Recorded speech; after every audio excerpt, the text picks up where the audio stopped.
again, we want to say how extremely grateful we are to have you guys watching us and supporting us. And it means everything. And so tell your friends, share, let people know. We're trying to get this message out. So we appreciate all the help we get from you guys. Yes. Arigato gozaimasu. What she just said. I used to live in Japan. Oh. Yeah, so we wanted to jump into kind of where we left off on the last video about this reentry community that April had mentioned. But we wanted to kind of segue that with the structure, because we had mentioned there has to be a structure. And my youngest nephew, he's 22, almost 23. He just recently joined the Navy SEALs, and he's currently in boot camp in Illinois. Yeah.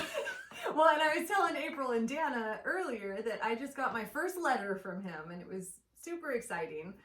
And he was talking about the structure and how hardcore it is. I mean, I think we all know that boot camp is pretty savage. Especially the SEAL. Yeah, the SEAL SEALs. boot camp. I mean, special forces. It's more hardcore than regular boot camp. But in his letter, my nephew was telling me about all these restrictions. Like, obviously, he can't have his phone, can't watch TV, can't do any of that. He's not allowed to smile. He's not allowed to make jokes. He's not allowed to laugh. I mean, just these hardcore restrictions. They go to bed at a certain time? Yeah, bed at a certain time, awake at a certain time. Like, he told me in his letter that he had to teach all the other guys how to iron, because what kid knows how to iron? Who irons anymore?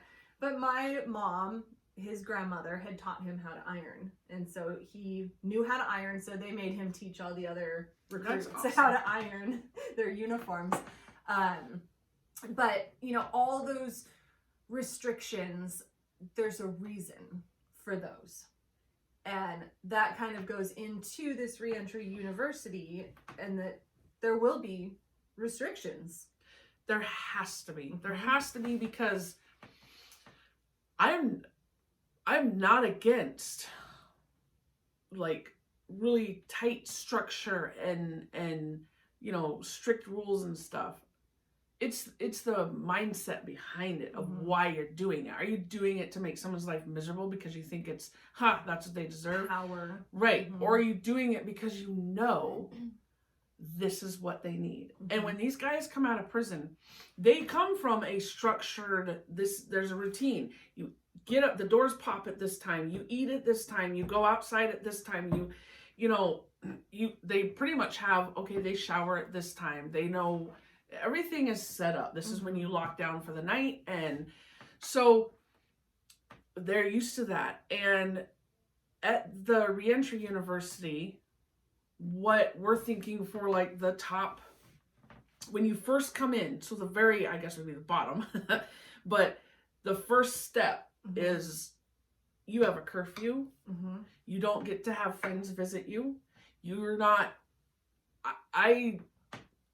of course, it's not all set in stone by any means, but like, you can call your mom, but what we don't want is, yeah, man, come on over. No, that's not going to happen.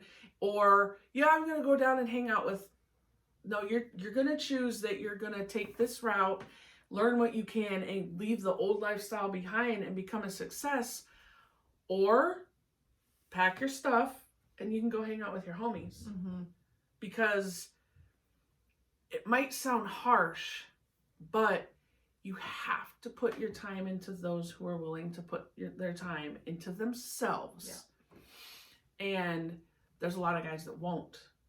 Now, my hopes are that with the ReEntry University, more and more guys are like, wow, look at this guy. Look what he's doing now. I want that kind of life. And that they see these examples of people who have left the prison life, the gang life, the drug life, all of that behind, and are, putting pictures on their whatever social media is then, probably still Facebook, but of, yeah, have a family and we're taking a trip. We're in Hawaii now, or whatever it is.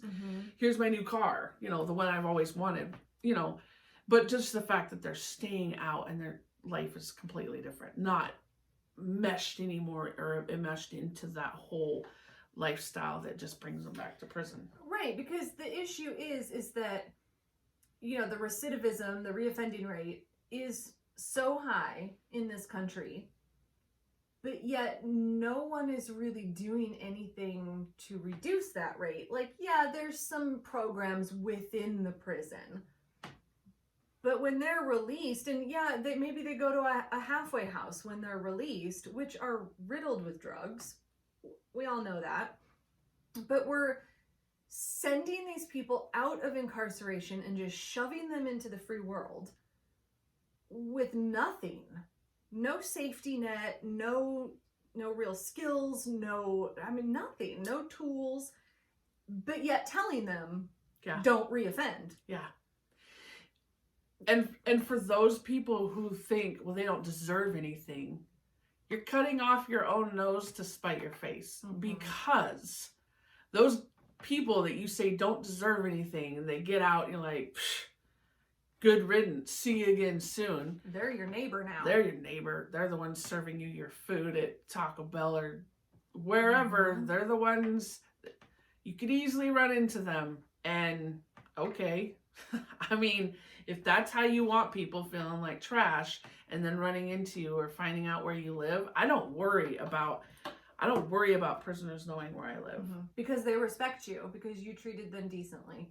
Right. I'm more worried about strangers just happening along, that I don't know. So yes, very structured. And then as they kind of prove themselves, earn that trust and stuff, because a lot of these guys, they don't even trust themselves. So when you expect them to trust you, or that you're going to be able to trust them, there's that foundation they have to build. And that's why I want to really have mindset teaching. Meditation is huge. I used to think meditation was woo. It's a grounding technique. It's bringing everything back. You're not sitting there thinking about nothing. I really did. I was like, I can't do that. Anyway, if you're into meditation, you know what I'm talking about. If you're not and you think it's woo-woo, you need to try it, because it's not the woo-woo. You can get into some really woo-woo, but we're not going to. But just the thing that helps them realize you can change your thought patterns. You are not your thought patterns you have now.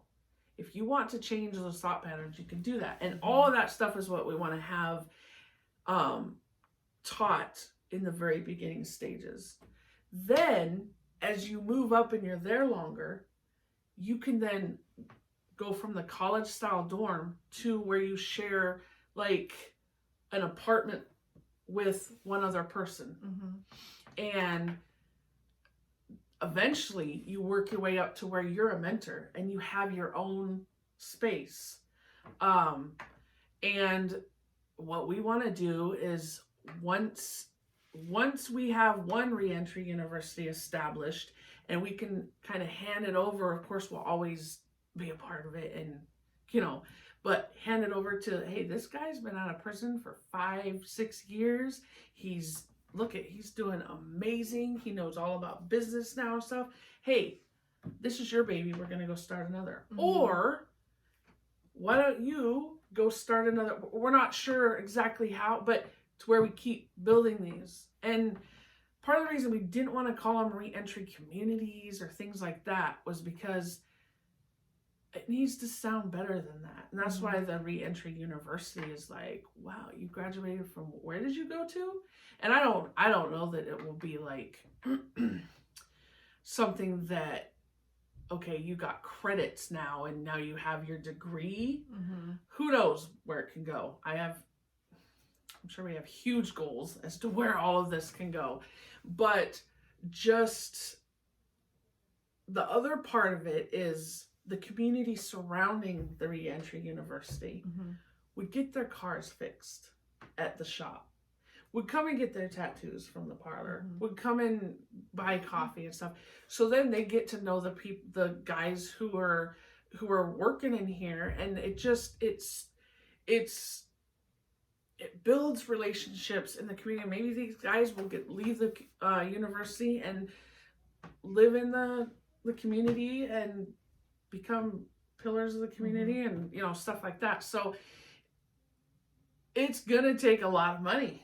There's just no getting around it, because people usually don't want to fork over money for this, and a state doesn't want to. And I don't want to be under a state mandate of what you can and can't do. That's what I've seen happen in the prisons up here.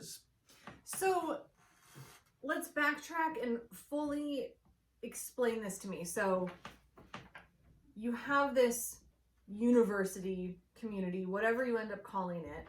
It's all on one parcel of land, right? So you have property. And then someone is released from incarceration and they come to you. Right. Kind of like they would a halfway house, right? Right. So they come to you, and within what you're doing, you assess their skills, and they want to be a mechanic. So then, like, on this property, you would have a mechanic shop, a tattoo shop, like all these different businesses. Yep. And they go work at what interests them. Is that how this is all going to happen? And then they stay there for X amount of time. Right. Okay. And so they have the work skills, like I go to work and I work at the mechanic shop and learn how to fix cars. But then in the evenings, you'll have classes, like business classes, mindset classes, meditation. So really structured, but it's all within this one little community. But then the actual community members, wherever you're going to be located, they can come get their car fixed. They can come to the coffee shop. Yeah. So really, like, it's a community within a community, and you're kind of providing them with this safety net. But then if the outside community is coming to get their coffee from here and get their car fixed, they're networking. Exactly. They're slowly immersing themselves safely into the larger outer community. And there's nothing like that happening, is there? I have not seen or heard of anything like that. And and we would want it to be out of, like, not here in Alaska. Right. So outside. They got to get away from all, and I would like to start with Alaskan prisoners, because I know a lot of them. Right. And but eventually I would like to open it up to other states. I want it to be, I mean, eventually I want to get a hold of Dean Williams, who is a friend of mine, who's the commissioner in Colorado. I don't know if Colorado's that way, but he's every other state is that way. Yeah. South. But and sit down with him and go over this, and it's just, there's so much to be done, and yet there are ways to do it. Oh yeah. There are definite ways to do it, and it's important that people realize that it's not a free handout. It's not, oh yeah, come over here, we'll take care of everything. And it's not a hippie commune. No, and they will have to follow the rules. They will have to. There might be guys who are like, well, I'm sorry I got high. Well, I'm sorry, because you can try again. Like, the first time might be you go all the way back to the bottom and start over. The second time, I don't know. It just depends, because you have to be really strict, but you don't want to throw people away either. So, but sometimes it takes people hitting rock bottom. So it's a case by case. You can't just say this is flat the rules. Right. People don't work that way. Yeah. So, but no, we want it to be away from Alaska, because Alaska's got less than 1 million people in it. It's very small, even though it's very large. So. Well, and I mean, let's admit it on camera. It's hard to live in Alaska. So, I mean, even the cost of living. Cost of living, I mean, and as far as getting supplies, like, Yep. you know, I own a small business here, like, getting supplies is challenging, whereas down in the States, it's not. So, it makes sense to start it down there. Right, right. And I say I when I'm talking about these ideas, but this is not an I thing, because actually my wife, me, Liberty, and Nick have all pretty much, like, said, this is our vision. Mm-hmm. We are a team to make this work. Nick's in prison. Mm-hmm. He's looking at maybe 6 more years and maybe he can get out, but he does what he can, just like the coloring books and different things, to try and help out. But yeah, this is our vision. And yes, you did get to see me kind of explain what was in my head to Liberty, but it's gonna evolve. Yeah, as it definitely. progresses, it will evolve, and just like with anything, and it Mhm. might not end up looking exactly like what you're thinking right now, but that is the beauty of it, is that as we progress with this, it's gonna change, it's gonna evolve, and it's gonna turn into exactly what it needs to turn into. Yep. So it's crazy how we came together and became friends, and just, I think everything works together. I mean, as it should. So Everything happens for a reason. Liberty's stuck with us, and we're stuck with her, and you guys are stuck with us too. And thank you for being stuck with us. Yeah. We appreciate it. Yeah. So part of what you can do if you want to help, this is in the very beginning stages, and I'm not doing fundraising or whatever, but at the same time, we have the coloring books online. The links are in the description below. Liberty has a book that's in the description below. We're gonna be having some more stuff, the book that Nick and I wrote, and actually Liberty's gonna be in this book too, which is awesome, just because of how her experiences play right into what we're talking about in this book. So, but yes, if you are interested at all in helping out, a way you can support us is purchasing a coloring book, or commenting in the comments below, or liking us, sharing us. That sounded weird, but sharing our YouTube channel, stuff like that. It's super appreciated.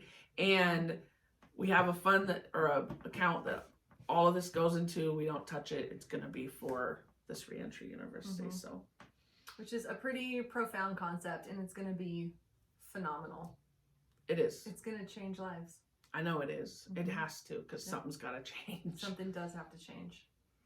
Yep. So we'll be talking more about this university as these videos go on, as things form in April's brain. This is where all the magic happens. It happens here too. And with Dana. And with Dana. She's in there right now. Yeah. So yeah, stay tuned, and I mean, you're with us on this journey. So if there's anything you want to know, any questions we can answer, any topics you want us to cover in these videos, be sure you comment. Let us know. Yep. We're here for you. We are. Thank you. Thank you.